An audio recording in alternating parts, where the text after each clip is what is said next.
दोस्तों, महाकुंभ 2025 के पवित्र माहौल में इस बार एक अलग ही चर्चा सुनाई दी। आईआईटी बॉम्बे से एरोस्पेस इंजीनियरिंग की पढ़ाई करने वाले और अब सन्यासी जीवन जी रहे अभय सिंह, जिन्हें आईआईटीएन बाबा कहा जाता है, उन्होंने एक ऐसा भाषण दिया जिसने सभा में बैठे लोगों को सोचने पर मजबूर कर दिया। इस बार उनका विषय था डॉक्टर भीमराव अंबेडकर और उनका समाज में योगदान। अपने विशेष प्रवचन में अभय सिंह ने कहा, अगर इस देश में कोई सच्चा क्रांतिकारी हुआ है तो वह डॉक्टर भीमराव अंबेडकर थे। लोग स्वतंत्रता संग्राम में महात्मा गांधी और नेहरू की बात करते हैं, लेकिन क्या हम इस सच्चाई को स्वीकार करने के लिए तैयार हैं कि बाबा साहेब ने असल में भारत के सबसे बड़े सामाजिक परिवर्तन की नींव रखी? दोस्तों, उन्होंने आगे कहा, बाबा साहेब सिर्फ एक विचार नहीं थे, वे एक संपूर्ण आंदोलन थे। उन्होंने संविधान बनाया, लेकिन यह संविधान केवल कानूनों का दस्तावेज नहीं, बल्कि एक सामाजिक क्रांति का प्रतीक था। उन्होंने उस वर्ग को अधिकार दिए जिसे हजारों वर्षों से गुलाम बनाया गया था।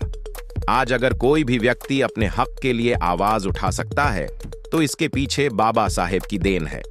आईआईटी वाले बाबा ने इस बात पर जोर दिया कि आंबेडकर का सबसे बड़ा योगदान शिक्षा को मुख्य हथियार बनाना था। उन्होंने कहा, आज जो लोग शिक्षा से भाग रहे हैं वे असल में अपने अधिकारों से भाग रहे हैं। बाबा साहेब ने कहा था कि शिक्षित बनो, संगठित रहो और संघर्ष करो, लेकिन क्या हम आज उनकी इस सीख को सही मायनों में अपना रहे हैं? अभय सिंह ने अपने भाषण में जातिवाद और धर्म के मुद्दे पर भी अपनी राय रखी। उन्होंने कहा, बाबा साहेब ने जिस दिन बौद्ध धर्म अपनाया वह कोई साधारण दिन नहीं था। वह इस बात का ऐलान था कि अब शोषित समाज अपनी नई राह खुद बनाएगा। लेकिन क्या हम आज भी उस राह पर चल रहे हैं या सिर्फ उनके नाम पर राजनीति कर रहे हैं? आईआईटी वाले बाबा ने अपने प्रवचन के अंत में युवाओं को संबोधित करते हुए कहा, अगर सच में कोई आंबेडकरवादी बनना है तो उनके नाम के नारे लगाने से ज्यादा जरूरी है उनके विचारों को जीवन में उतारना। शिक्षा से बड़ा कोई हथियार नहीं है और आत्मनिर्भरता से बड़ा कोई धर्म नहीं। महाकुंभ के इस प्रवचन के बाद सोशल मीडिया पर भी इस पर जमकर चर्चा हुई। कुछ लोग उनके विचारों से सहमत थे तो कुछ ने इसे एक नए विवाद की शुरुआत बताया। लेकिन एक बात तो तय थी, आईआईटी वाले बाबा ने बाबा साहेब आंबेडकर पर अपनी बेबाक राय रखकर एक नया विमर्श खड़ा कर दिया था। दोस्तों, मैं आपको बता दूं कि भारत के इतिहास में डॉक्टर भीमराव अंबेडकर जी का योगदान बहुत महान रहा है। उन्होंने न केवल संविधान निर्माण में महत्वपूर्ण भूमिका निभाई, बल्कि समाज सुधार और दलित उत्थान के लिए भी संघर्ष किया। हालांकि भारतीय राजनीति और समाज में उनका स्थान उतना ऊंचा नहीं किया गया जितना अन्य नेताओं को मिला। आमतौर पर जब स्वतंत्रता संग्राम और राष्ट्र निर्माण की चर्चा होती है तो गांधी, नेहरू और अन्य बड़े नेताओं के नाम सबसे पहले लिए जाते हैं। लेकिन डॉक्टर बाबा साहेब आंबेडकर जी का योगदान भी उतना ही महत्वपूर्ण था जिसे नजरअंदाज नहीं किया जाना चाहिए। बाबा साहेब आंबेडकर जी को भारतीय संविधान का निर्माता कहा जाता है। जब भारत स्वतंत्र हुआ तब देश के लिए एक मजबूत संविधान की जरूरत थी जो सभी नागरिकों को समान अधिकार और स्वतंत्रता प्रदान कर सके। संविधान सभा में उनकी भूमिका अद्वितीय थी। उन्होंने सुनिश्चित किया कि हर व्यक्ति को समानता, स्वतंत्रता और न्याय मिले। उन्होंने दलितों, पिछड़ों और महिलाओं के अधिकारों की रक्षा के लिए कई महत्वपूर्ण प्रावधान संविधान में शामिल कराए। संविधान निर्माण के दौरान उन्होंने सभी नागरिकों के लिए समान अवसर और सामाजिक न्याय को प्राथमिकता दी। उन्होंने जाति व्यवस्था को समाप्त करने और छुआछूत को गैर कानूनी घोषित करने के लिए महत्वपूर्ण प्रयास किए। उनके बिना भारतीय संविधान शायद इतना न्यायपूर्ण और आधुनिक न होता। डॉक्टर बाबा साहेब आंबेडकर जी का सबसे बड़ा योगदान दलित समाज के उत्थान में था। उन्होंने छुआछूत और सामाजिक भेदभाव के खिलाफ संघर्ष किया। उन्होंने समाज के उन तबकों को आवाज दी जिन्हें सदियों से दबाया गया था।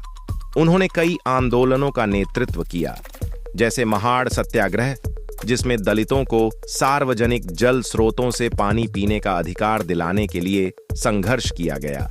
उन्होंने दलितों को शिक्षा के महत्व को समझाया और उन्हें आगे बढ़ने के लिए प्रेरित किया। उन्होंने कई शिक्षण संस्थानों की स्थापना की ताकि दलित युवा पढ़ लिखकर समाज में सम्मानजनक स्थान प्राप्त कर सकें। उनका मानना था कि शिक्षा ही वह माध्यम है जिससे शोषित समाज को समानता और न्याय मिल सकता है। डॉक्टर बाबा साहेब आम्बेडकर जी न केवल सामाजिक सुधारक थे, बल्कि एक महान अर्थशास्त्री भी थे। उन्होंने भारत की औद्योगिक और आर्थिक नीतियों में महत्वपूर्ण योगदान दिया।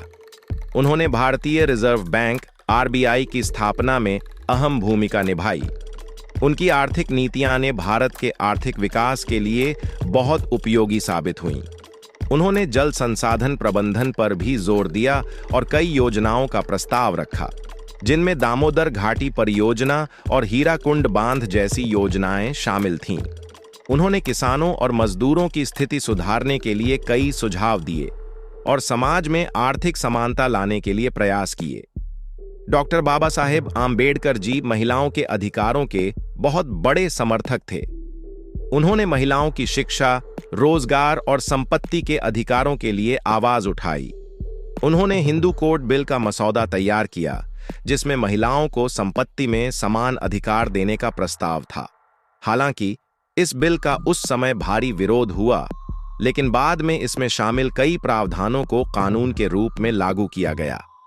डॉक्टर बाबा साहेब आम्बेडकर जी ने जीवन भर सामाजिक समानता के लिए संघर्ष किया। वे हिंदू समाज की जाति व्यवस्था से बहुत आहत थे और उन्होंने इसे समाप्त करने के लिए पूरा जीवन समर्पित किया। उन्होंने अंततः बौद्ध धर्म अपनाया, क्योंकि उन्हें लगा कि बौद्ध धर्म ही समानता और स्वतंत्रता प्रदान कर सकता है। उन्होंने लाखों अनुयायियों के साथ बौद्ध धर्म ग्रहण किया और नवयान बौद्ध आंदोलन की शुरुआत की। उनके इस कदम से भारत में बौद्ध धर्म को नया जीवन मिला और लाखों दलितों को सामाजिक समानता का नया रास्ता मिला। इतना बड़ा योगदान होने के बावजूद डॉक्टर बाबा साहेब आम्बेडकर जी को वह स्थान नहीं मिला जिसके वे हकदार थे। भारतीय राजनीति और इतिहास में गांधी, नेहरू और अन्य नेताओं को अधिक महत्व दिया गया, जबकि डॉक्टर बाबा साहेब आम्बेडकर जी के विचारों और कार्यों को उतनी प्रमुखता नहीं मिली। इसके कई कारण हो सकते हैं। पहला कारण यह हो सकता है कि उन्होंने हमेशा सत्ता के खिलाफ संघर्ष किया और दलितों के अधिकारों के लिए बिना किसी डर के आवाज उठाई। दूसरा कारण यह हो सकता है कि वे किसी भी राजनीतिक दल के प्रति पूरी तरह समर्पित नहीं थे, बल्कि अपने सिद्धांतों पर अडिग रहते थे। तीसरा कारण यह हो सकता है कि उनकी विचारधारा और गांधी की विचारधारा में काफी मतभेद थे, जिससे मुख्य धारा की राजनीति में उन्हें अधिक समर्थन नहीं मिला। डॉक्टर बाबा साहेब आम्बेडकर जी और महात्मा गांधी के विचारों में कई मुद्दों पर मतभेद थे। गांधी जी ने हरिजन शब्द का इस्तेमाल किया, जबकि डॉक्टर बाबा साहेब आम्बेडकर जी इसे अपमानजनक मानते थे। गांधी जी सामाजिक सुधार चाहते थे, लेकिन जाति व्यवस्था को पूरी तरह समाप्त करने के पक्ष में नहीं थे, जबकि डॉक्टर आम्बेडकर इसे जड़ से खत्म करना चाहते थे। तो दोस्तों, आपके इस विषय पर क्या विचार है, हमें कमेंट करके बताइए। और अगर वीडियो पसंद आया हो तो वीडियो को लाइक करके चैनल को सब्सक्राइब जरूर करें और बेल आइकॉन प्रेस करें। मिलते हैं किसी और वीडियो में। जय भीम, जय भारत, धन्यवाद।